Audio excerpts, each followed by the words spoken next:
गांव का ढाबा। बरसात अभी अभी रुकी थी। कच्ची सड़क पर कीचड़ जमा था और बस अड्डे के पास बने छोटे से ढाबे की टीन की छत से पानी अब भी टपक रहा था। उस ढाबे का नाम था गांव का ढाबा। नाम साधारण, जगह साधारण, लेकिन उसी रात वहां कुछ ऐसा होने वाला था जिसे पूरे इलाके के लोग सालों तक याद रखते। ढाबे के बाहर मिट्टी में ढंसी टूटी चारपाई पर 24 साल का राघव बैठा था। दुबला पतला, चेहरे पर हल्की दाढ़ी, आंखों में नींद नहीं बल्कि थकान थी। उसने पिछले 2 दिन से ठीक से खाना नहीं खाया था। ढाबा उसके पिता का था, लेकिन पिता की मौत के बाद वह अकेले ही उसे संभाल रहा था। मां बीमार थी, घर पर पड़ी रहती थी और छोटा भाई शहर भाग चुका था। राघव के लिए यह ढाबा सिर्फ रोजी नहीं था, यही उसका घर, यही उसका सहारा और यही उसकी इज्जत थी।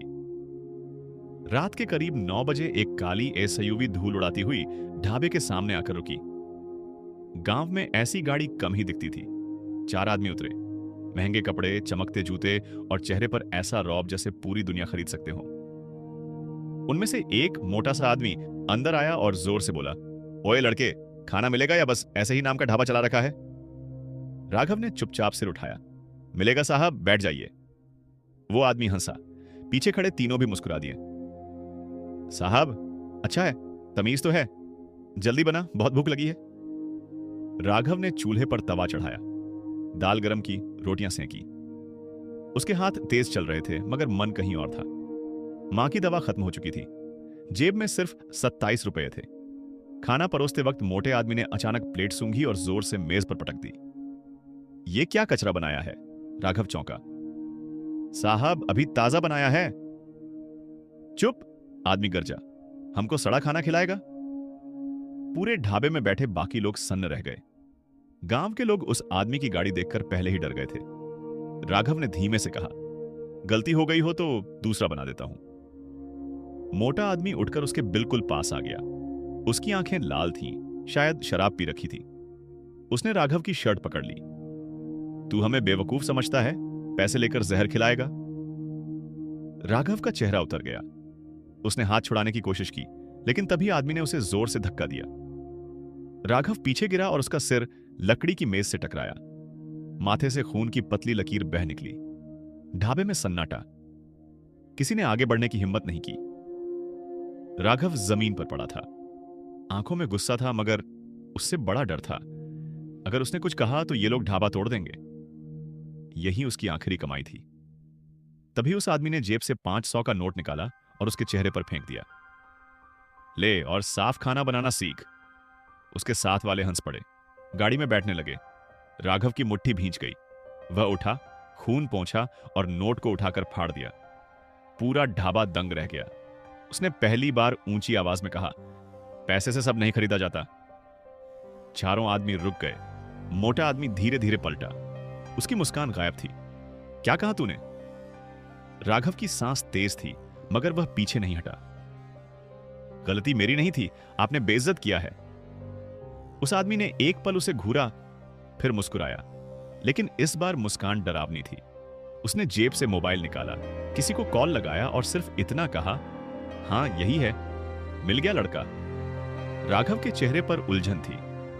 क्या मतलब? आदमी ने बिना जवाब दिए फोन काटा, गाड़ी में बैठा और जाते जाते कहा, कल सुबह तक यह ढाबा तुम्हारा नहीं रहेगा। एसयूवी चली गई। बारिश फिर शुरू हो गई। बूंदें टीन पर पड़ने लगीं। बाकी लोग भी धीरे धीरे उठकर चले गए। किसी ने राघव से कुछ नहीं कहा। राघव अकेला खड़ा था, हाथ कांप रहे थे। दिल में डर बैठ चुका था। उसने पहली बार महसूस किया कि शायद उसने बहुत बड़ी गलती कर दी। रात को जब वह घर पहुंचा, मां खांस रही थी। उसने झूठ बोला कि सब ठीक है, मगर नींद नहीं आई। आधी रात को ढाबे के बाहर कुत्तों के भौंकने की आवाज आई। राघव बाहर निकला। दूर अंधेरे में उसके ढाबे के सामने वही काली एसयूवी फिर खड़ी थी, लेकिन इस बार उसमें से सिर्फ एक बूढ़ा आदमी उतरा। सफेद कुर्ता, झुका हुआ शरीर, हाथ में पुराना चमड़े का बैग। वह सीधे राघव की तरफ चला और बिना कुछ कहे उसके हाथ में एक जंग लगी चाबी रख दी। फिर धीमे से बोला, तेरे बाप ने कहा था सही समय आने पर यह तुझे दे दूं। राघव की सांस अटक गई। उसके पिता की मौत को 8 साल हो चुके थे और इस बूढ़े को उसने पहले कभी नहीं देखा था। बूढ़ा आदमी मुड़ा, लेकिन अगले ही पल अंधेरे से दो परछाइयां निकली और उसे जबरदस्ती गाड़ी में घसीट लिया। बूढ़ा चिल्लाया, चाबी मत खोना, तेरे बाप का सच उसी में है। गाड़ी तेजी से अंधेरे में गायब हो गई। राघव बारिश में भीगा खड़ा था। उसकी हथेली में वो पुरानी चाबी कांप रही थी और उसे पहली बार लगा उसके पिता की मौत शायद हादसा नहीं थी। पूरी रात राघव सो नहीं पाया। उसकी मुट्ठी में वही जंग लगी चाबी बंद थी। बार बार वह उसे खोलकर देखता, फिर छुपा देता। इतनी पुरानी चाबी आखिर किस चीज की हो सकती थी? और उसके पिता ने किसी अनजान बूढ़े के पास इसे 8 साल तक क्यों रखवाया? सुबह होने से पहले ही गांव में खबर फैल गई। राघव ने शहर के बड़े आदमी से लड़ाई कर ली। अब उसका ढाबा बचेगा नहीं। मां बेटा सड़क पर आ जाएंगे। गांव की बातें आग की तरह फैलती थीं और गांव वाले तमाशा देखने में कभी पीछे नहीं रहते। सुबह जब राघव ढाबे पहुंचा तो उसके पैरों तले जमीन खिसक गई। ढाबे का आधा हिस्सा टूटा पड़ा था। टीन की छत उखाड़ दी गई थी। मेजें उलटी पड़ी थीं। मिट्टी में दाल और सब्जी फैली हुई थी। किसी ने रात में सब तहस नहस कर दिया था। राघव कुछ पल वहीं खड़ा रहा। उसके होंठ सूख गए। पास खड़े चाय वाले नत्थू ने धीरे से कहा, रात 2 बजे ट्रैक्टर आया था। 4 आदमी थे। किसी ने रोकने की हिम्मत नहीं की। राघव ने कुछ नहीं कहा, बस टूटी हुई चौकी को सीधा किया और बैठ गया। उसकी आंखों में आंसू नहीं थे, जैसे दर्द अब उससे आगे निकल चुका था। उसी समय गांव का सरपंच महेंद्र चौधरी 2 आदमियों के साथ वहां आया। सफेद कुर्ता, पेट निकला हुआ और चेहरे पर नकली सहानुभूति। अरे बेटा, बहुत बुरा हुआ, उसने लंबी सांस लेकर कहा। लेकिन बड़े लोगों से पंगा लेने का यही नतीजा होता है। राघव चुप रहा। सरपंच थोड़ा और पास आया। एक काम कर, ये जमीन बेच दे। ढाबा वैसे भी अब नहीं चलेगा, मैं खरीद लेता हूं, अच्छा दाम दूंगा। राघव ने पहली बार उसकी तरफ देखा। आपको कैसे पता कि ढाबा नहीं चलेगा? सरपंच मुस्कुराया। गांव में खबर जल्दी मिल जाती है। राघव को उसकी मुस्कान में कुछ अजीब लगा, जैसे वो पहले से सब जानता हो। उसने गुस्से में कहा, मैं नहीं बेचूंगा। सरपंच का चेहरा सख्त हो गया। सोच ले, जिद में बहुत कुछ खो देगा। वो चला गया। राघव देर तक वहीं बैठा रहा। फिर अचानक उसे बूढ़े की बात याद आई। तेरे बाप का सच उसी में है। उसने चाबी निकाली। काफी देर तक घूरता रहा। फिर एक बात दिमाग में आई। उसके पिता के पुराने कमरे में घर के पीछे एक बंद लकड़ी का संदूक रखा था। बचपन से उसने उसे कभी खुलते नहीं देखा था। मां हमेशा कहती थी, उसमें बेकार का कबाड़ है। राघव भागते हुए घर पहुंचा। घर की पिछली कोठरी में धूल जमी थी। मकड़ी के जाले, टूटी चारपाई और कोने में वही संदूक। उसका दिल जोर जोर से धड़क रहा था। उसने कांपते हाथों से चाबी ताले में डाली। पहले तो ताला अटका, फिर अचानक टक की आवाज हुई। ताला खुल गया। राघव ने धीरे से ढक्कन उठाया। अंदर कुछ पुराने कपड़े थे, पिता की एक फटी डायरी और नीचे कपड़े में लिपटा एक लोहे का डिब्बा। उसने डिब्बा खोला। अंदर जमीन के कागज, कुछ पुराने फोटो, और एक फोटो देखकर उसका खून जम गया। फोटो में उसके पिता थे, लेकिन अकेले नहीं। उनके साथ वही मोटा आदमी खड़ा था जिसने कल रात ढाबे में उसे मारा था। दोनों मुस्कुरा रहे थे, जैसे पुराने जान पहचान वाले हों। राघव के हाथ कांपने लगे। यह कैसे हो सकता है? तभी पीछे से मां की आवाज आई, तूने संदूक खोला? राघव चौंक गया। मां दरवाजे पर खड़ी थी, कमजोर मगर आंखों में डर साफ था। राघव ने फोटो दिखाया। यह आदमी कौन है? पिताजी के साथ क्यों है? मां का चेहरा पीला पड़ गया। उसने तुरंत फोटो छीनने की कोशिश की। कुछ नहीं, पुरानी बात है, फेंक दे इसे। राघव ने पहली बार मां का हाथ रोक लिया। सच बताइए। मां की आंखों में आंसू आ गए। वह जमीन पर बैठ गई। तेरे पिता सिर्फ ढाबा नहीं चलाते थे। यह जमीन पहले उनकी नहीं थी। यहां पहले एक पुराना गोदाम था, गांव के बाहर वाली जमीन। वहां कुछ छुपाया गया था। क्या? मां ने सिर झुका लिया। मुझे पूरा नहीं पता, बस इतना कि तेरे पिता ने किसी का बहुत बड़ा राज जान लिया था। उसी के बाद उनकी मौत हुई। राघव के पैरों से ताकत निकल गई। 8 साल से वह सोचता रहा कि पिता की मौत ट्रक एक्सीडेंट में हुई थी, लेकिन अब सब झूठ लग रहा था। तभी बाहर शोर सुनाई दिया। राघव दौड़कर बाहर आया। गांव के लोग उसके घर के सामने जमा थे। बीच में वही मोटा आदमी खड़ा था, इस बार अकेला नहीं, साथ में पुलिस की जीप थी। उसने जोर से कहा, राघव, तुम पर चोरी का आरोप है।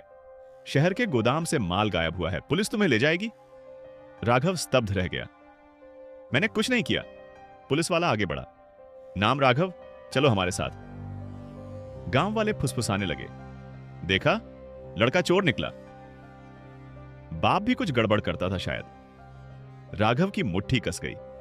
यह सिर्फ बदला नहीं था, कोई उसे गांव से हटाना चाहता था। जल्दी। मोटा आदमी उसके पास झुककर फुसफुसाया, संदूक खोल लिया ना? अब समझ में आया तेरे बाप ने क्या गलती की थी। राघव का दिल जोर से धड़का।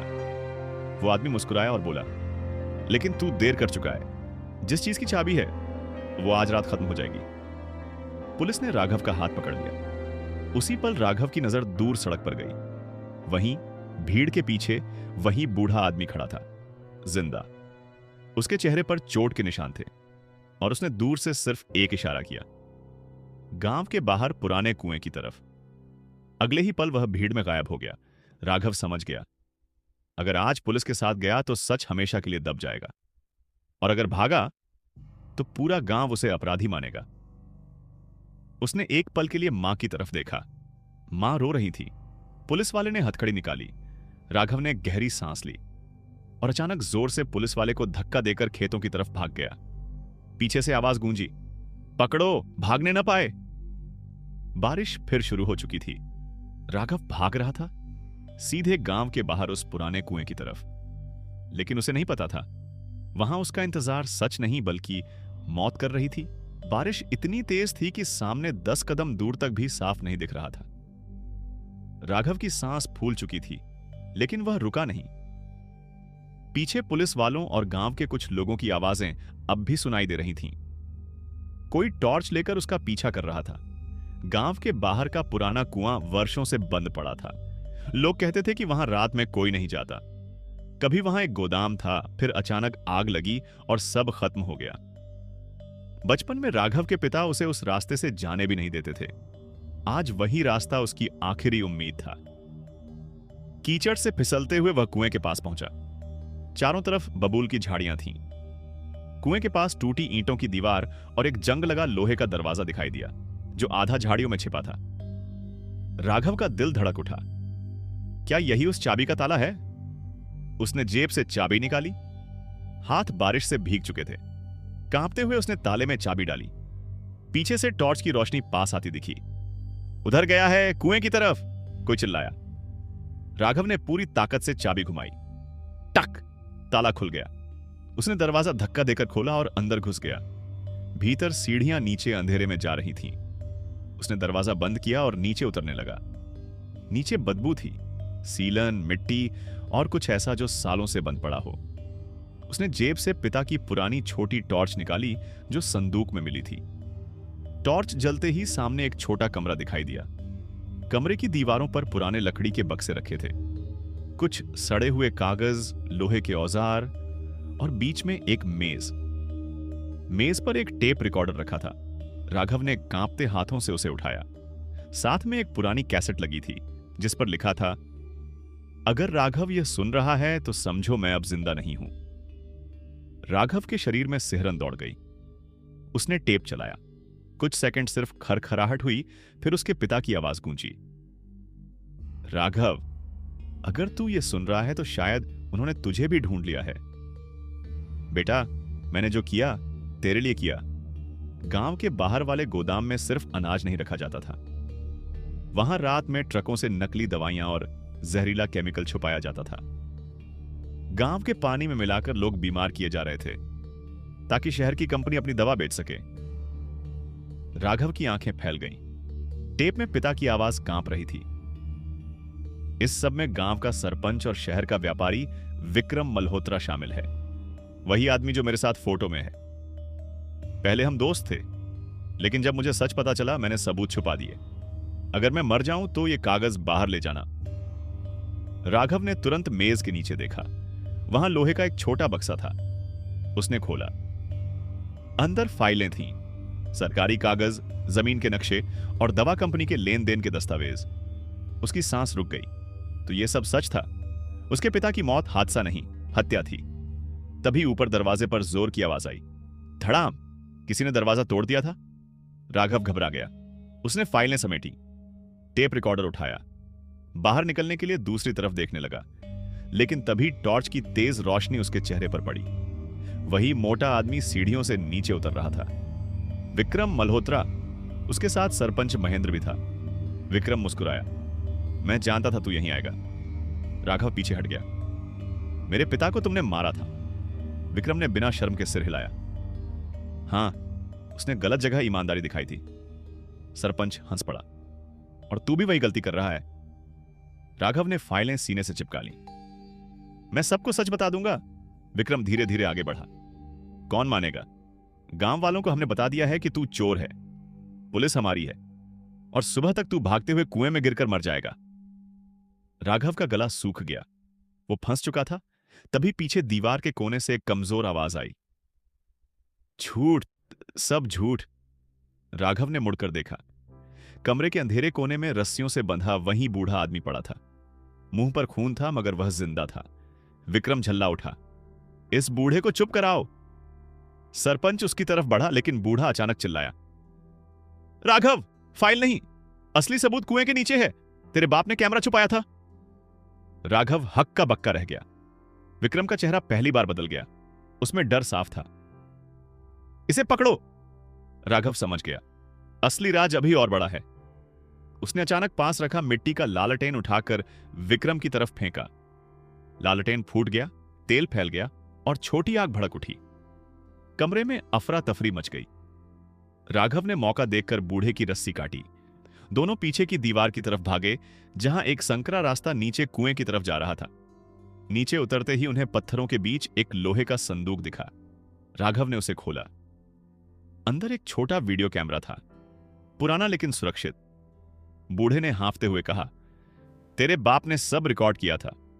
ट्रक, दवाइयां, सब। राघव के हाथ कांपने लगे। अगर यह वीडियो बाहर पहुंच गया तो पूरा खेल खत्म हो सकता था। लेकिन तभी ऊपर से विक्रम की आवाज आई। भागने की जगह नहीं है। और अगले ही पल जोरदार धमाका हुआ। ऊपर का रास्ता मिट्टी और पत्थरों से बंद हो गया। विक्रम ने बाहर से रास्ता गिरा दिया था। अब राघव और बूढ़ा कुएं के नीचे फंसे थे। अंधेरा। बारिश का पानी ऊपर से रिसने लगा। कुएं में पानी तेजी से भरने लगा। बूढ़े ने कांपती आवाज में कहा, अगर आधे घंटे में बाहर नहीं निकले, हम दोनों यहीं डूब जाएंगे। राघव ने कैमरा सीने से लगाया। उसके पास सच था, लेकिन अब सवाल था, क्या वो खुद जिंदा बाहर निकल पाएगा? कुएं के अंदर अंधेरा इतना घना था कि राघव को अपना हाथ भी साफ दिखाई नहीं दे रहा था। ऊपर से बारिश का पानी रिस रिस कर अब धार बन चुका था। कुछ ही मिनटों में पानी उसके टखनों तक पहुंच गया। बूढ़ा आदमी दीवार से टिक कर बैठ गया। उसकी सांसें तेज थीं, चोटें गहरी थीं। राघव ने कैमरा सीने से लगाए पूछा, आप कौन हैं? मेरे पिता आपको कैसे जानते थे? बूढ़े ने मुश्किल से आंखें खोली। उसके चेहरे पर थकान थी, लेकिन आवाज में एक अजीब मजबूती। मेरा नाम यूसुफ चाचा है। मैं तेरे पिता का दोस्त नहीं, उनका बड़ा भाई हूं। राघव जैसे पत्थर का हो गया। क्या? उसके पिता ने कभी किसी बड़े भाई का जिक्र नहीं किया था, मां ने भी नहीं। यूसुफ चाचा ने दीवार पकड़कर उठने की कोशिश की। तेरे दादा ने हम दोनों भाइयों को बचपन में अलग कर दिया था, जमीन के झगड़े में। मैं शहर चला गया, तेरा पिता गांव में रहा। लेकिन जब उसे उस गोदाम का सच पता चला, उसने मुझे ढूंढा, क्योंकि उसे किसी भरोसेमंद की जरूरत थी। राघव की आंखें फैल गईं। एक के बाद एक राज खुल रहे थे। तो आपने यह सब इतने साल छुपाया क्यों? यूसुफ चाचा ने दर्द से आंखें बंद कर लीं। क्योंकि मैं डर गया था। उन्होंने तेरे पिता को मार दिया। मुझे धमकी दी कि अगर सच बाहर निकाला तो तेरी मां और तुझे भी मार देंगे। मैंने चाबी छुपा दी, इंतजार करता रहा कि तू बड़ा हो जाए। राघव के अंदर गुस्सा और दर्द एक साथ उठने लगा। 8 साल तक उसका परिवार झूठ में जीता रहा और आज वही लोग उसे खत्म करना चाहते थे। तभी पानी घुटनों तक पहुंच गया। राघव ने टॉर्च चारों तरफ घुमाई। नीचे पत्थर की दीवार में एक पुरानी लोहे की सीढ़ी जमी थी। जो कुएं की भीतरी दीवार से ऊपर की तरफ जा रही थी। शायद कभी सफाई के लिए इस्तेमाल होती थी। उसने ऊपर देखा, सीढ़ी सीधे एक पतले गोल ढक्कन तक जा रही थी। उधर रास्ता है, राघव चिल्लाया, लेकिन सीढ़ी आधी टूटी हुई थी। यूसुफ चाचा ने सिर हिलाया। तू जा, कैमरा लेकर भाग, मैं नहीं चढ़ पाऊंगा। राघव ने बिना सोचे कहा, नहीं, मैं आपको छोड़कर नहीं जाऊंगा। यूसुफ चाचा हल्का मुस्कुराए, बिल्कुल अपने बाप जैसा है। राघव ने कैमरा कमर में बांधा और यूसुफ चाचा को सहारा देकर सीढ़ी पर चढ़ाना शुरू किया। पानी अब कमर तक पहुंच चुका था। नीचे कीचड़ फिसल रही थी। एक एक कदम मुश्किल था। आधे रास्ते पहुंचे ही थे कि ऊपर से आवाज आई। ढक्कन खुला। राघव ने सोचा शायद बच गए, लेकिन अगले ही पल विक्रम मल्होत्रा का चेहरा ऊपर झांका। उसके हाथ में बंदूक थी। वह हंस रहा था। मैंने सोचा था तू डूब जाएगा, लेकिन तू तो खुद ऊपर आ रहा है। राघव जम गया। यूसुफ चाचा ने डर से नीचे देखा। विक्रम ने बंदूक तानी। कैमरा नीचे फेंक दे, वरना दोनों को अभी मार दूंगा। राघव की सांस अटक गई। नीचे पानी बढ़ रहा था, ऊपर बंदूक, कोई रास्ता नहीं। विक्रम फिर बोला, 3 तक गिनूंगा। 1। राघव ने कैमरा कसकर पकड़ लिया। 2। तभी अचानक ऊपर से एक और आवाज आई, बंदूक नीचे रख विक्रम। यह आवाज पूरे गांव ने कभी इस तरह नहीं सुनी थी। विक्रम चौंका। उसने पीछे मुड़कर देखा। ढक्कन के ऊपर पुलिस की लाल बत्ती चमक रही थी। साथ में जिला पुलिस अधीक्षक खड़े थे और उनके पीछे गांव के कई लोग। विक्रम का चेहरा उड़ गया।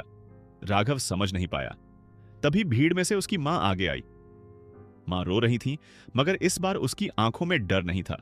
उसने नीचे झुककर चिल्लाया, राघव, मैंने शहर जाकर शिकायत की थी। तेरे पिता की डायरी में एक नंबर था, उसी अफसर का।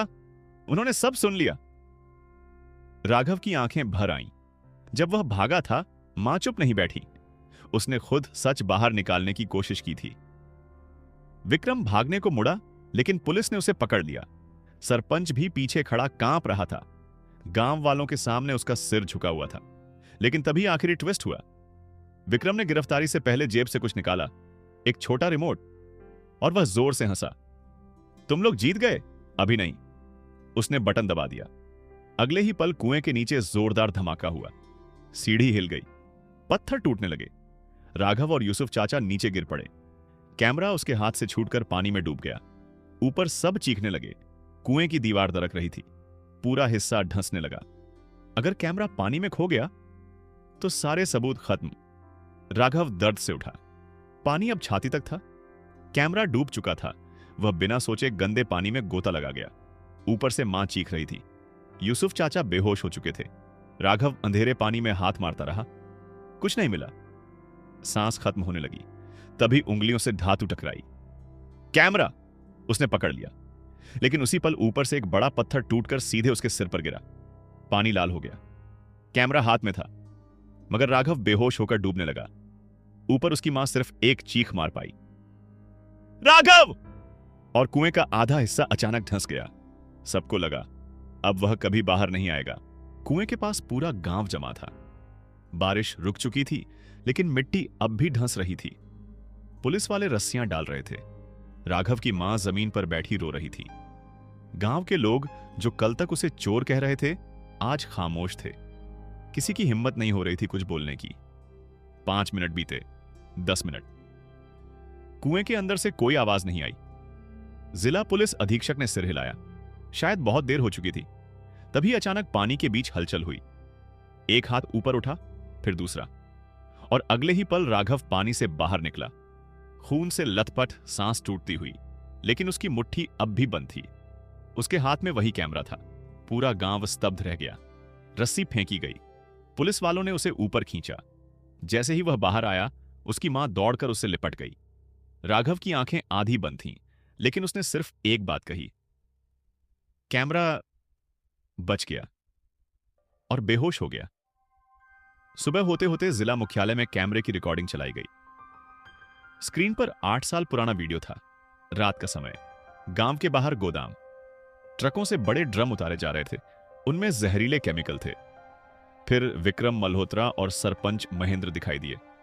दोनों कुछ लोगों को पैसे दे रहे थे। वीडियो में साफ दिख रहा था कि गांव के कुएं के पानी में वही केमिकल मिलाया जा रहा था। लेकिन सबसे बड़ा झटका अभी बाकी था। वीडियो के आखिरी हिस्से में राघव के पिता भी दिखे। वह सब रिकॉर्ड कर रहे थे। तभी पीछे से विक्रम ने उन पर हमला किया। कैमरा गिरा, लेकिन रिकॉर्डिंग चलती रही। पूरी हत्या रिकॉर्ड हो चुकी थी। कमरे में सन्नाटा छा गया।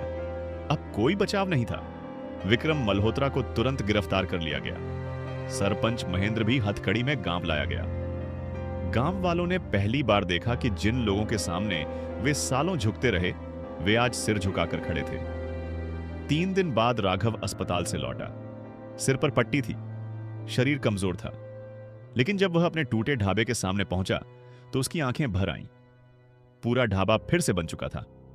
नई टीन की छत, नई मेजें, नया चूल्हा। गांव के वही लोग जिन्होंने उसका मजाक उड़ाया था, खुद मजदूरी करके उसे बना रहे थे। चाय वाला नत्थू आगे आया। भाई, हम सबने गलती की, बिना सच जाने तुझे गलत समझा। राघव कुछ नहीं बोला। उसने सिर्फ चारों तरफ देखा। सरपंच की कुर्सी खाली थी। विक्रम जेल में था और गांव में पहली बार लोग डर से नहीं, शर्म से सिर झुका रहे थे। तभी यूसुफ चाचा आगे आए। अब उनके चेहरे पर सुकून था। उन्होंने राघव को एक फाइल दी।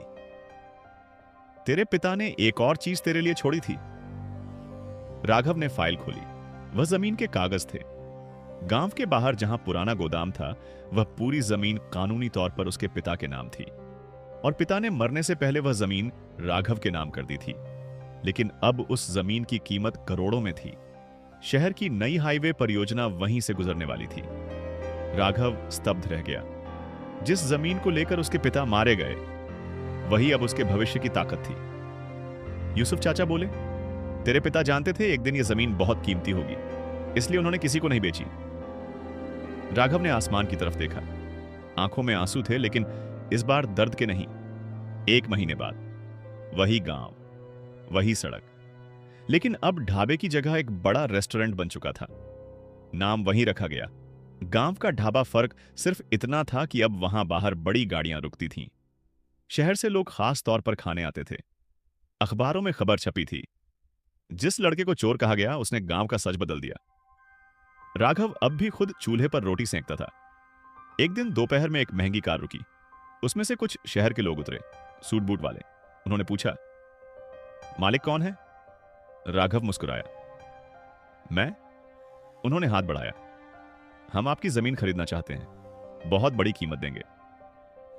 राघव ने उनकी तरफ देखा, फिर ढाबे के सामने बैठे गांव के बच्चों की तरफ। उसने शांत आवाज में कहा, यह जमीन बिकेगी नहीं। क्यों? राघव ने हल्की मुस्कान के साथ जवाब दिया, क्योंकि मेरे पिता ने इसे बचाने के लिए जान दी थी और अब यह गांव के काम आएगी। कुछ महीनों बाद उसी जमीन पर राघव ने अस्पताल बनवाया, मुफ्त इलाज के लिए, ताकि गांव में कोई मां दवा के बिना न तड़पे जैसे उसकी मां तड़पी थी। रात को ढाबा बंद करने के बाद राघव अकेला बैठा था। चूल्हे की आग धीमी हो रही थी। उसने पिता की पुरानी फोटो सामने रखी। धीरे से बोला, बाबा, सच छुप सकता है, मर नहीं सकता। हवा चली। टीन की छत हिली, जैसे कहीं से कोई सुन रहा हो। और उसी ढाबे की मिट्टी में, जहां कभी उसका अपमान हुआ था, आज लोग उसे सम्मान से राघव भाई कहकर बुलाते थे। जिसे गांव ने चोर कहा, वही गांव का सबसे बड़ा सहारा बन गया। दी एंड।